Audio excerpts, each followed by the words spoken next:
할렐루야. 살아계신 주님, 이 시간 주의 종들이 여호와의 보좌 앞에 모여 하나님 주님을 찬양하고 주님을 경배하기 원하며 또 무엇보다 주의 보좌로부터 흘러나오는 생수와 같은 주의 말씀을 듣고 또 주의 말씀을 먹고 하늘의 그 만나와 같은 우리 영혼의 단비와 같은 그 주의 식량으로 말미암아 우리 영혼이 다시 소성되어지는 역사가 일어나기를 간구하는 심령으로 주님 주의 보좌 앞에 머리를 조아리며 무릎을 꿇었사오니 주님 종들 한 사람 한 사람의 겸비함을 보시고 하나님 종들의 그 심령의 사슴과 같이 여호와를 향한 가람을 보시고 주님 이 시간 은혜의 단비를 허락하여 주시옵소서. 하늘의 만나를 허락하여 주시옵시고 우리의 영혼을 소성시킬 그 예수 그리스도께서 주시는 그 성령의 놀라운 은혜의 역사로 이 시간을 채워 주시옵소서. 주님께 이 시간을 부탁드리며 우리 주 예수 그리스도의 이름으로 기도드렸습니다. 아멘. 오늘 함께 읽은 마태복음 23장 말씀은 예수님께서 바리새인과 이제 서기관들의 위선을 질책하시는 장면입니다. 그래서 여기 우리 본문 함께 읽으면서 가장 많이 나오는 단어가 화 있을진저 외식하는 너희 서기관과 바리새인들이여 라는 똑같은 표현이 무려 이제 6번이나 반복해서 이제 등장하는 것을 볼 수가 있습니다. 예수님께서 이 서기관과 바리새인들을 외식한다 하는 자다 이렇게 말씀을 하셨는데 외식한다는 말 이게 영어로 하면 이게 you hypocrite 이렇게 되어 있습니다. 이제 영어로 하면 hypocrite라는 단어가 무슨 말이냐면 위선자라는 뜻이잖아요. 위선자라는 뜻인데 이 단어는 원래 헬라어로 성경에 쓰여진 헬라어로 원래 고대 그리스에서 이제 그리스에는 이제 연극이 공연이 되어질 때 연극에 이제 배우들이 등장을 합니다. 오늘날은 이제 연극의 배우가 뭐 수십 명이 필요하면 수십 명의 각각의 다른 사람이 등장을 하지만 예전에는 겨우 두세 사람이 계속해서 가면을 바꿔 쓰고 등장을 해서 다른 배역을 했었습니다. 그래서 가면을 쓰고 연극에 등장하는 배우를 지칭하는 말이 바로 이 히포크리트, 위선자라는 말이었습니다. 가면을 쓴 배우, 그래서 연기를 하는 사람이라는 뜻이 바로 위선자라는 단어의 뜻이었습니다. 그래서 이 가면을 쓰고 있으니까 그건 그 사람의 진짜 모습이 아니잖아요. 그죠? 그 사람의 진짜 모습은 가면 속에 감춰진 진짜의 모습이 있고 그 사람은 겉은 가면을 쓰고 다른 사람의 연기를 하고 있을 뿐입니다. 예수님께서 바리새인과 서기관을 보고 이제 그러한 자들과 같다 라고 말씀하시는 거죠. 그래서 이 위선자라는 표현이 외식하는 자라는 표현이 복음서에 총 무려 17번이 등장을 하는데 그 17번 중에 마태복음에 13번을 등장합니다. 그러니까 예수님께서 굉장히 외식에 대한 경고를 하신 것을 되게 강조해서 집중적으로 얘기하고 있다는 걸 알 수가 있습니다. 근데 그 중에서도 마태가 얘기한 13번 중에 거의 절반에 해당되는 6번이 오늘 함께 읽은 23장에 저희가 이제 등장을 합니다. 예수님께서 고발하신 이 바리새인들의 위선의 실태는 우리 6장에 가장 이렇게 우리가 보면 잘 선명하게 드러나 있죠. 6장의 산상수훈 때 예수님께서 바리새인들의 신앙생활에 대해서 얘기를 하시면서 이렇게 얘기를 하셨습니다. 그 사람들의 3가지 위선의 실태를 예수님께서 고발하셨는데 첫째 그 구제, 둘째 기도, 셋째 금식에 대해서 예수님께서 그들의 위선의 실태에 대해서 말씀을 해주셨습니다. 이 3가지는 구제와 기도와 금식은 그 당시 유대인들의 신앙생활에서 신앙의 핵심적인 요소였습니다. 우리가 신앙이 좋다라고 할 때 이 사람이 신앙이 좋은가를 보려면 봐야 하는 중요한 척도가 바로 이 3가지 구제와 기도와 금식이었습니다. 근데 이 3가지를 보고 예수님께서 이들을 보고 뭐라 그러시냐면 이들은 다 그것이 하나님을 향한 것이 아니라 사람에게 보이기 위한, 사람에게 인정받기 위한 자신의 욕망을 그 덮어 씌운 것에 불과한 위선에 불과한 것이다 라는 것들을 예수님께서 말씀을 하셨습니다. 오늘 본문에도 보면 예수님께서 이 사람들의 위선의 실태를 어떻게 고발하셨냐면 그들은 회칠한 무덤과 같아. 무덤 안에는 시체가 있고 그 무덤 안에는 사망과 썩은 것과 악취가 있습니다. 근데 무덤의 겉은 회칠을 분칠을 해놔서 허옇고 깨끗하게 보이죠. 겉과 속이 그렇게 극명하게 다른데 바리새인들의 속엔 가득 찬 것이 그렇게 썩은 것과 사망의 것들이 가득한 것을 말씀하신 것입니다. 박하와 회양과 근체의 11조를 너희가 드리지만 정의와 긍휼과 믿음은 버렸다. 이렇게 말씀하셨습니다. 박하와 회양과 근체 이런 것들은 그냥 들에서 나는 풀들인데 이 사람들이 농사를 열심히 지은 것도 아니고 먹고 살기 위해서 풀에서 난 것들 우리 쑥 봄에 가면 쑥 들에서 이렇게 취하듯이 그렇게 취한 것들조차도 하나님 앞에 11조를 드리겠다고 하는 놀라운 신앙의 열심과 경건을 보이는 것 같은 태도를 보이는데 실상 그들의 심령에는 정의와 긍휼과 믿음이 없다라고 말씀하셨습니다. 하루살이는 걸러내고 낙타는 삼킨다 라고 말씀하셨습니다. 하루살이가 물에 들어가면 그 물 자체가 부정해지거든요. 부정하지 않기 위해서 아주 작은 그 하루살이를 걸러내는 그러한 종교적 열심을 이 사람들이 가지고 있지만 부정한 동물로 여겨지는 낙타는 그 삼키는 것은 두려워하지 않는 그러한 세상을 향한 세상의 사람들이 탐하는 먹는 것과 보기에 좋고 세상 사람들이 즐기고 탐하는 것들, 탐하는 그 탐심을 경건으로 포장한 저들의 위선을 예수님께서는 그렇게 이제 그들의 위선의 실태를 예수님께서는 이제 말씀을 하셨습니다.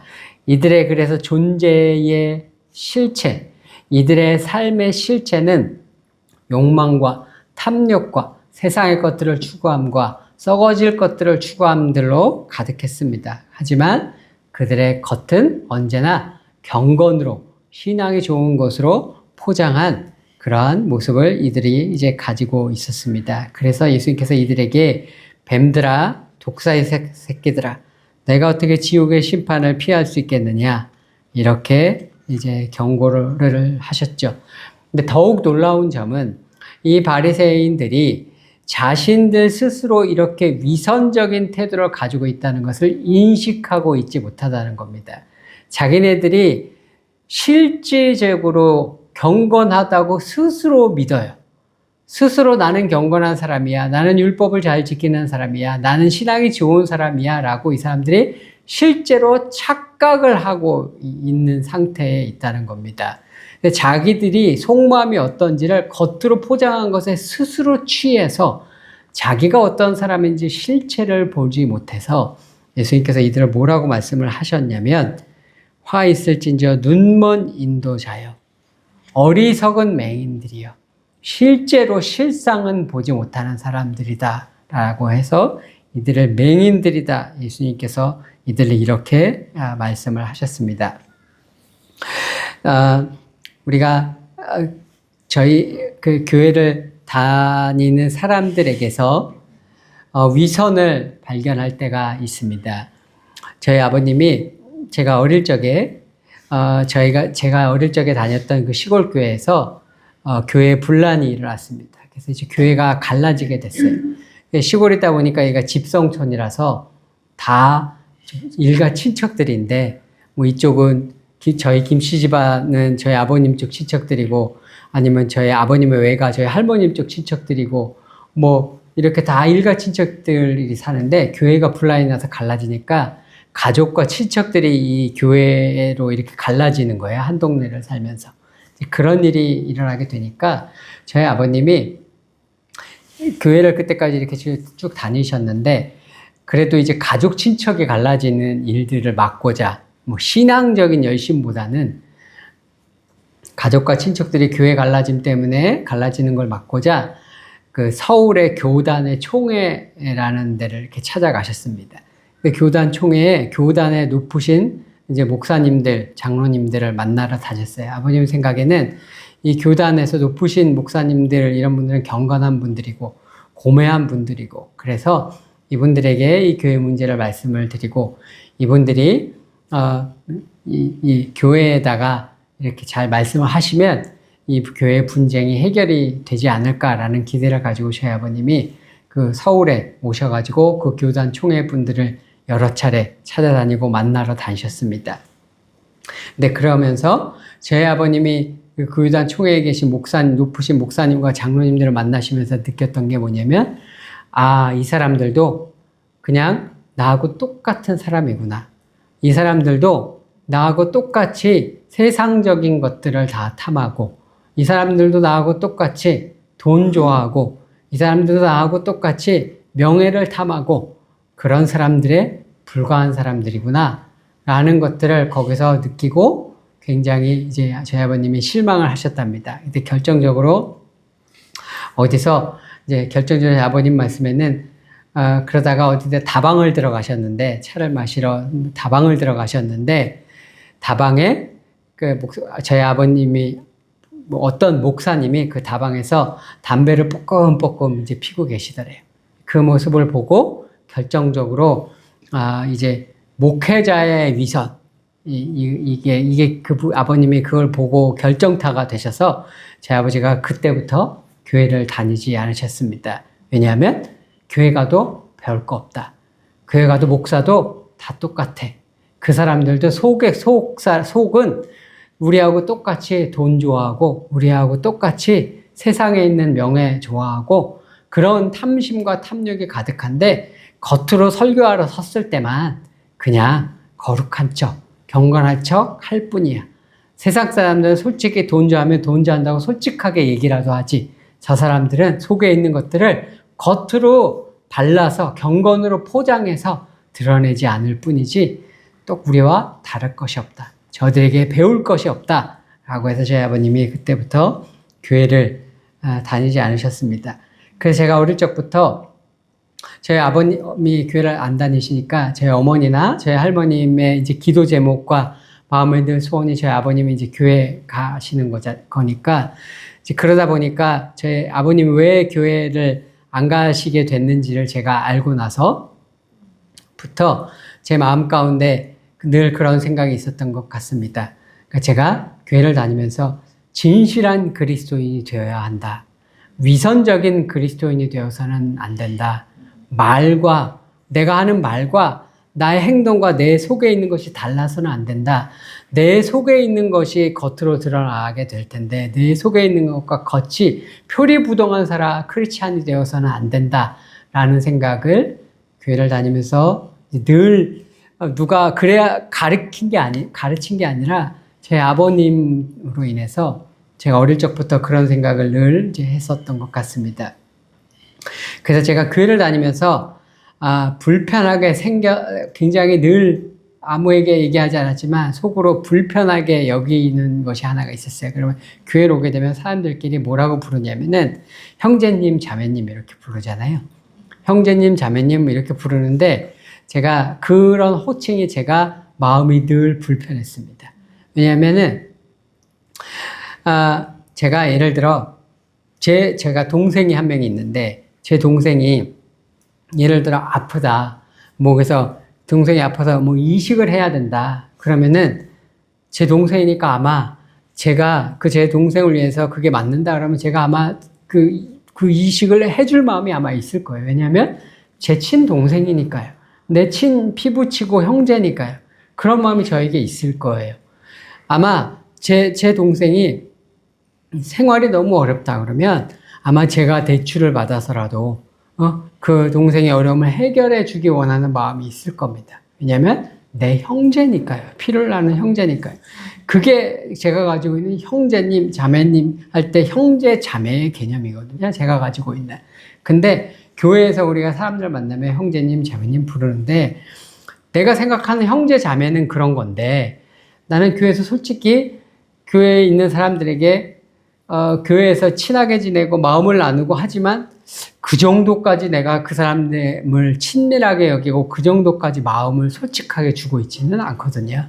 내가 저 사람이 아프다고 할 때 내 동생에게는 이식해 줄 마음이지만 저 사람에게 이식해 줄 마음이 있을까? 없을 것 같거든요. 예, 내 동생에게는 내 돈을 털어서 주고 내가 대출을 받아서까지도 줄 마음이 있지만 어렵다고 하면 딴 사람을 위해서 그 교회 같은 교회 다니는 사람이라고 뭐 친하게 지낸 사람이라고 그 사람에게 그 정도까지 해줄 것 같지는 않거든요.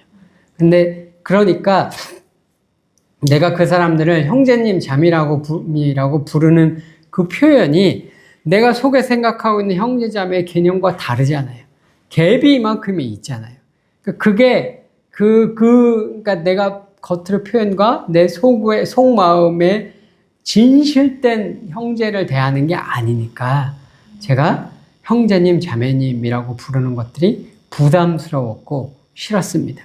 그래서 교회에서 그냥 집사님, 뭐 직분을 가지고 목사님, 집사님, 뭐 이렇게 권사님 이런 직분을 부르는 걸 훨씬 더 마음속으로 이제 편하게 이제 느끼는 신앙생활을 했었습니다. 하나님께서 제게 사역자로 이제 부르실 때, 목사로 부르셨을 때, 제가 하나님, 저는 목사가 될 자격이 없습니다. 저는 이렇게 하나님 앞에 제가 목사로서의 그 부르심을 오랫동안 거부를 했습니다. 가장 큰 이유가 뭐냐면, 목사는 복음을 전하는 사람인데, 복음이란 예수 그리스도께서 보여주신 용서, 예수 그리스도께서 보여주신 사랑을 말하고 그걸 삶으로 또한 실천해서 보여주는 사람인데 저는 제가 볼 때 말은 할 수 있을 것 같아요. 말은 할 수 있는데 그게 문제가 아니라 그걸 내 삶으로 동일하게 내가 말하는 걸 그대로 예수 그리스도의 사랑을 내 삶으로 체화해서 내 삶으로 보여줘야 하는데 근데 저는 제가 저를 아는데 저는 사랑이 많은 사람이 아니거든요. 저는 그렇게 무한한 용서와 무한한 사랑으로 사람을 품는 그런 모습을 가진 사람이 아니거든요. 그러니까 제가 생각할 때 복음을 전하는 사람이 되려면 말로 하는 게 뭐 어렵겠어요? 말로 하는 거? 그 말로야 하면 되죠. 근데 그걸 보여줘야 되는데 나는 그걸 보여줄 수 있는 사람이 아닌 걸 내가 아니까. 그러면 내 말과 내 행동에 그만큼 갭이 생기잖아요. 그러면 그거는 뭐냐면 그만큼의 위선이 내 안에 생기는 거잖아요. 그죠? 내가 말하는 것과 내 행동이 그만큼의 위선적인 사람이 되어지는 거니까 저는 하나님 저는 위선자가 되어지기 싫어요.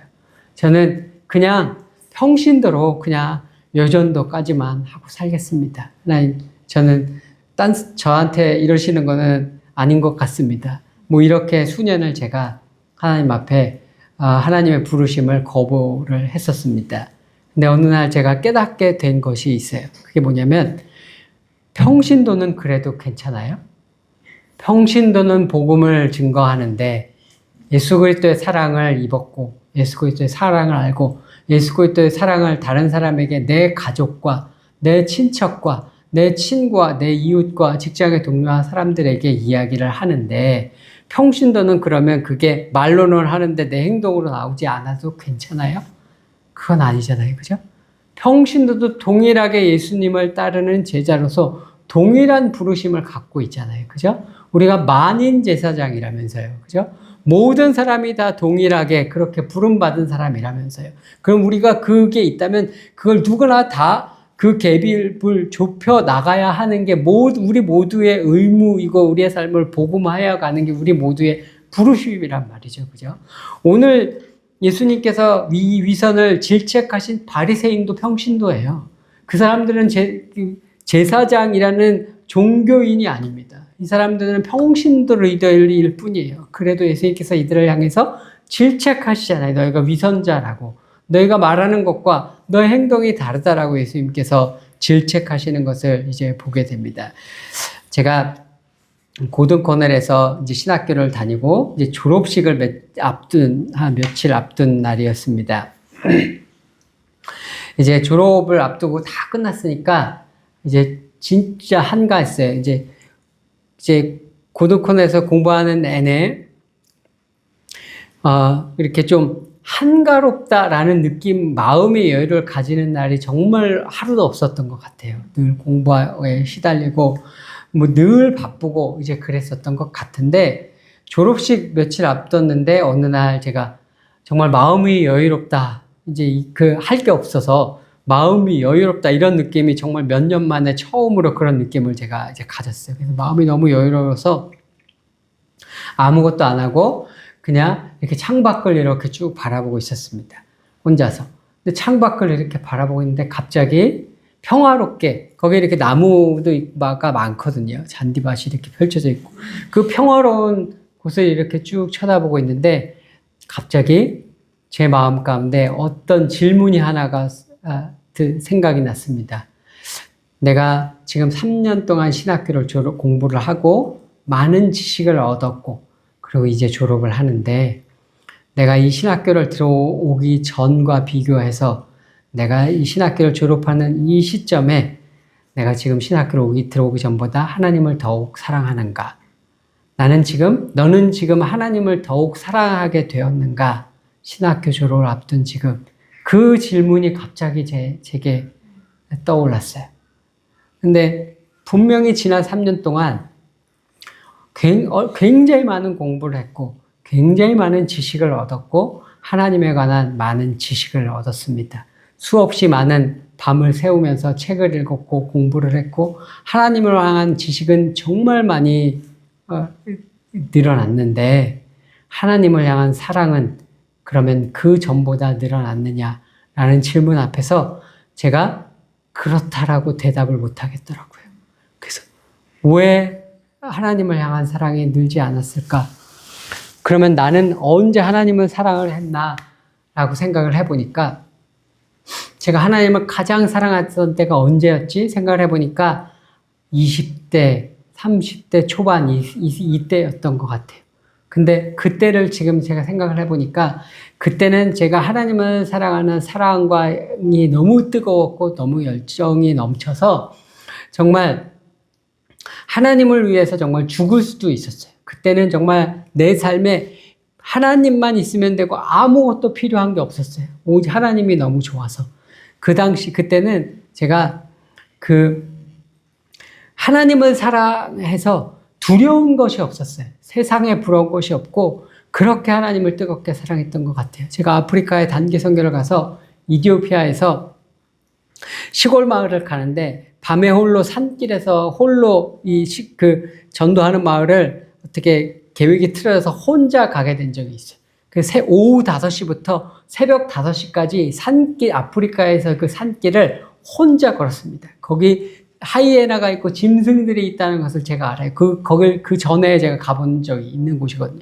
그 길을 다니는데 그 캄캄한 밤중에 혼자 아무것도 없이 그 짐승이 있는 산길을 다니는데도 무서운 게 없었어요.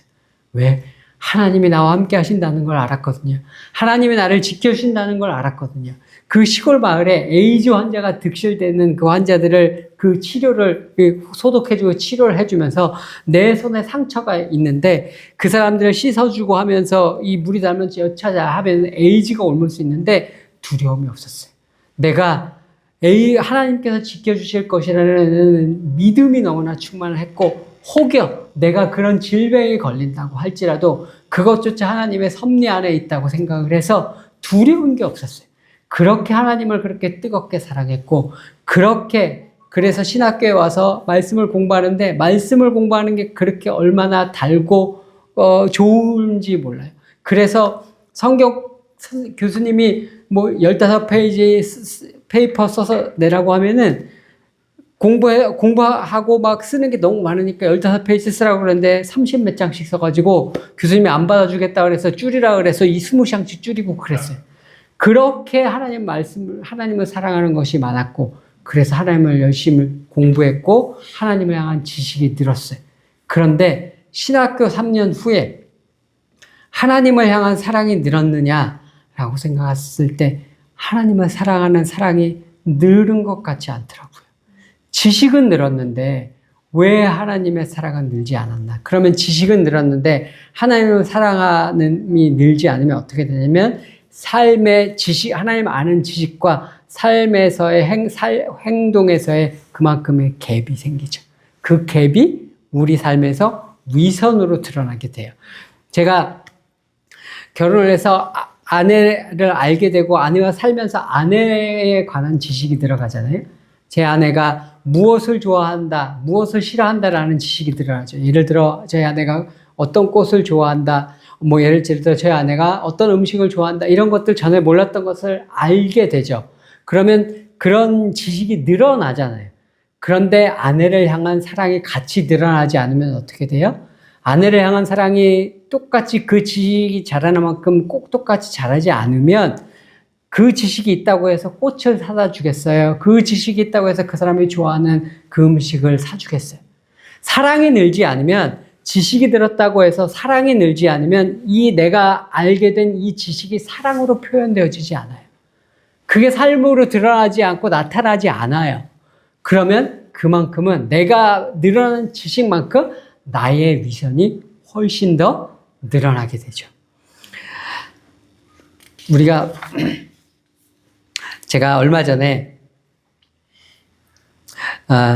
유기성 목사님의 사모님께서 하시는 간증을 제가 유튜브에서 봤습니다.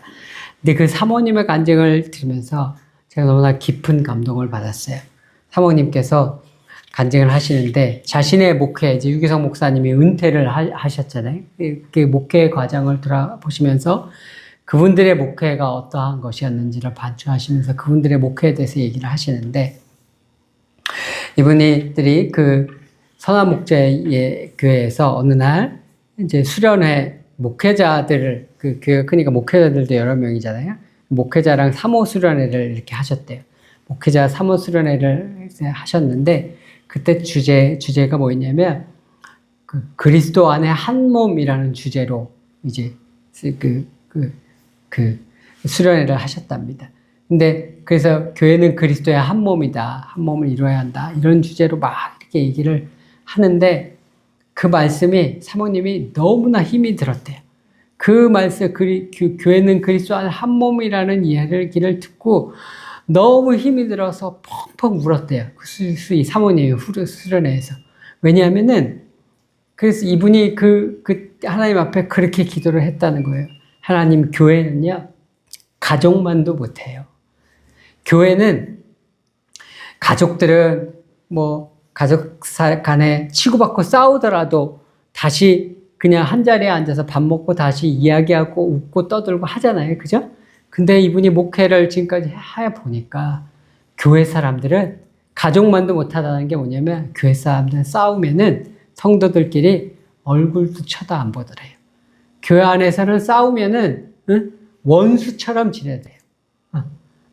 교회 안의 사람들은 진짜 남보다도 못하더래요. 세상 사람들도 저럴까 싶을 정도로 교회 안에서 사람들이 사이가 틀어지거나 그러면은 그렇게 되더라는 거예요. 그런 것들을 교회 안에서 목회하면서 수없이 경험을 해오셨대요. 심지어 이제 부목사와 사모들, 이제 목회자들도 하나가 안 된대요. 그래서 이 사모님한테 어느 날 전화가 와서 부교역자 사모가, 나 지금 법원 앞인데 우리 남편을 다른 부서로 옮겨달라. 우리 신혼인데 맨날 남편 맨날 12시 넘어서 들어오고 그래서 나는 늘 혼자 있고, 그래서 다른 부서 한직인 부서로 안 옮겨주면은 나 지금 법원 앞인데 이혼하겠다, 이혼 소장 넣고 가겠다, 옮겨줄 거냐 안 올 거냐 협박하는 사람, 별의별 사람이 다 있다는 거예요. 근데 그 수련의 주제가 교회는 그리스도 안에 한 몸이다, 이렇게 얘기를 하니까 이분이 너무 힘이 들었다는 거예요. 왜냐하면 한 몸이면 잘라낼 수가 없잖아요. 내 수족인데, 내 팔이고 내 다리인데 그게 부족하다고 해서, 그게 조금 나를 아프게 한다고 해서 잘라내 버릴 수가 없잖아요. 한 몸이니까 같이 가야 하잖아요. 그러니까 이 사람들을 그렇게 말썽을 일으키고 그런 사람들하고 이걸 다 내가 끌고 가야 된다는 얘기인데, 말씀에 의하면 그걸 하는 게 너무너무 지금까지도 힘들어서 죽겠는데, 앞으로도 계속 그렇게 해야 된다는 게 너무 힘이 들어서 펑펑 우셨대요. 그 수련회에서. 근데 그 수련회에서 이분이 그래서 하나님 앞에 그렇게 기도를 하셨다는 거예요. 하나님, 교회는 가족만도 못해요. 교회는 싸우면 다 남남이에요. 원수같이 지내요. 쳐다도 안 보고. 그런데 하나님께서 한 몸이고 하나라고 하시니까 그 말씀을 한번 믿어보겠습니다. 그래서 그분의 목회를 한마디로 표현하면 뭐였냐면 그 한 몸을 이루는 과정이었다. 내 평생의 목회가 그 한 몸을 이루는 과정이었다. 근데 그 힘든 걸 왜 하셨냐? 그 힘든데 왜 하셨냐? 물었더니 이분이 하시는 말씀이 가짜이기 싫어서요. 내가 그 한 몸을 이루지 않으면 내가 우리 남편 앞에 서서 설교하고 복음을 증거하는데 그 말하는 것과 한 몸을 이루지 않으면 내 그 말하는 것이 가짜이니까요. 우리가 말로 하는 복음은 가짜 복음이니까요. 우리는 목사라고 서서 설교하고 사모라고 하는데 우리는 가짜 목사, 가짜 사모, 복음, 우리가 전하는 복음은 가짜 복음이 되니까요. 가짜이고 싶지 않아서. 오직 진실된 복음을 증거해야 했기 때문에. 그래서 끝까지 할 수 없이 힘들지만 그 자리에 위선적인 그리스도인, 위선적인 목사, 가짜 목사가 될 수 없어서, 내 남편을 그 가짜 목사로 만들 수가 없어서 그 힘든 길을 끝까지 가서 한 몸을 이루려고 애썼다 하고 말씀을 하시는 이야기를 들었습니다. 우리가 교회 안에서 신앙이 좋다고 하는 사람들, 신앙이 좋다는 걸 이렇게 딱 생각을 해보세요. 그러면 그게 어떤 모습이에요? 신앙이 좋은 걸 어떤 사람은 신앙이 좋다고 하냐면 딱 뭐 깊이 생각 안 하고 딱 이미지 딱 떠오르는 거 생각하면 그런 거예요. 교회에서 하는 여러 모임과 집회 다 참석하는 사람. 그 다음에 그 다음에 뭐 기도 많이 하는 사람. 그 다음에 단기 선교 가면 늘 다 자주 가는 사람, 헌금 많이 하는 사람. 이게 다 우리가 생각하는 교회에서 신앙 좋은 사람의 모습이잖아요. 이건 다 종교적인 모습들이에요. 그죠? 근데 이런 사람들 중에도 부부 간의 관계가 안 좋은 사람도 있더라고요. 근데 이런 사람들 중에도 부모하고 관계가 안 좋은 사람도 있더라고요. 이런 사람들 중에도 자식하고 사이가 안 좋은 사람이 있더라고요. 이렇게 교회에서는 다 신앙 좋다고 하는 사람인데, 근데 교인들하고는 사이 안 좋은 사람들이 있더라고요. 교인들 어떤 사람들하고 난 너 다시는 안 봐고 원수같이 지내는 사람들도 있더라고요. 왜 그래요? 외식하는 자이기 때문에. 말로는 복음을 증거하지만, 말로는 예수님의 사랑을 듣고 알고, 그리고 말로는 이야기하지만, 그 자기가 알고 있는 복음이 자기 삶에 체화되어지지 않아서 그만큼의 자신이 아는 것과 삶에 체화되지 않은 갭이 위선으로 남아있는 외식하는 자이기 때문에 그런 결과를 오는 것입니다. 그래서 오늘 우리 예수님의 말씀을 들을 때 우리에게 오늘 필요한 것은 뭐냐면 우리의 외식, 우리의 위선을 적나라하게 우리가 정직하게 바라보고 고백하고 회개할 수 있어야 합니다. 내 안에 있는 것들, 남들은 모르죠, 그죠?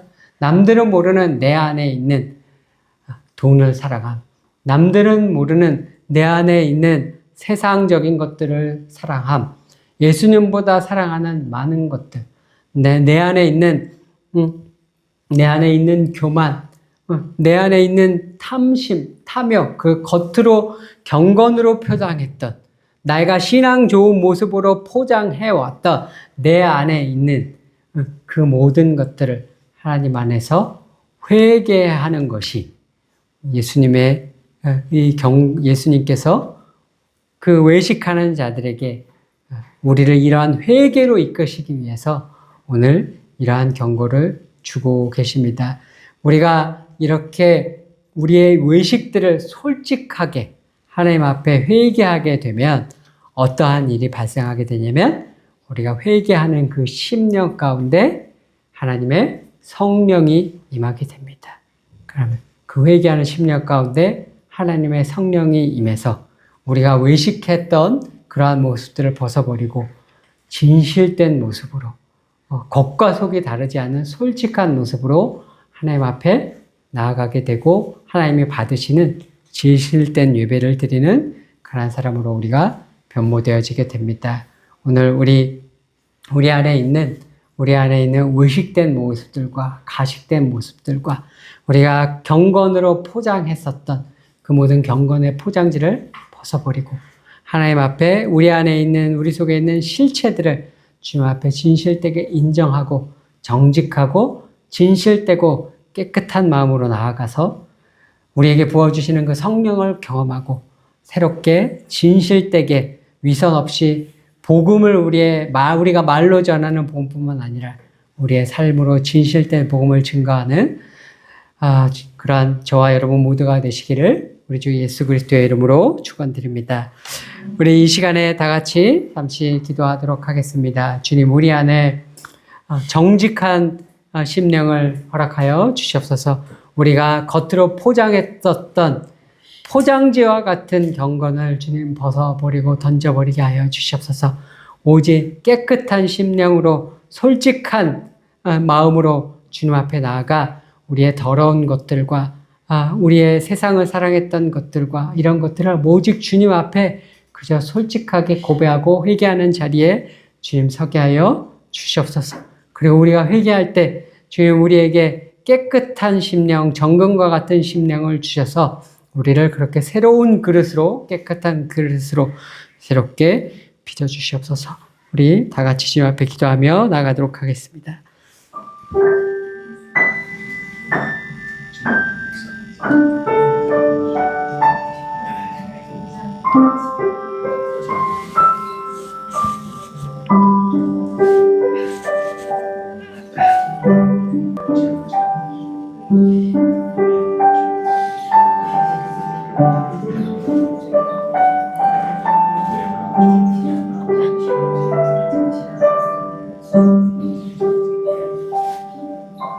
주님, 우리에게 정결한 마음을 허락하여 주시옵소서. 진실된 마음을 허락하여 주시옵소서. 솔직하고 정직한 마음을 우리 안에 허락하여 주시옵소서. 주님, 예수 그리스도 앞에 두려울 것이 무엇입니까? 우리 안에 있는 탐심과 우리 안에 있는 더러운 것들과 우리 안에 있는 모든 음란과 우리 안에 있는 그 모든 세상에 속한 것들을 주님 앞에 가져갈다 할지라도 주께서 우리 길을 용서하실 것을 믿고 두려움 없이 하나님 나를 발가벗겨 주님 앞에 드러내는 것을 두려움 없이 하는 주님을 사랑하는 주님의 진정한 신부와 같은 자리에 설 수 있도록 주님 우리의 위선이 없게 하여 주시옵소서. 우리에게 덕지덕지 붙여놓았던 회칠한 무덤과 같이 우리의 겉으로 포장지로 쌓아놓았던 우리의 그 모든 경건의 위선을 벗어던지고 진실됨과 오직 솔직함으로 주님 앞에 나가게 하시고 주께서 부으시는 새로운 성령으로 정결하고 깨끗게 되어지도록 오늘 우리를 새롭게 하여 주시옵소서. 우리를 새롭게 하실 주님을 믿으며 감사드리고 예수 그리스도의 이름으로 기도드립니다. 아멘.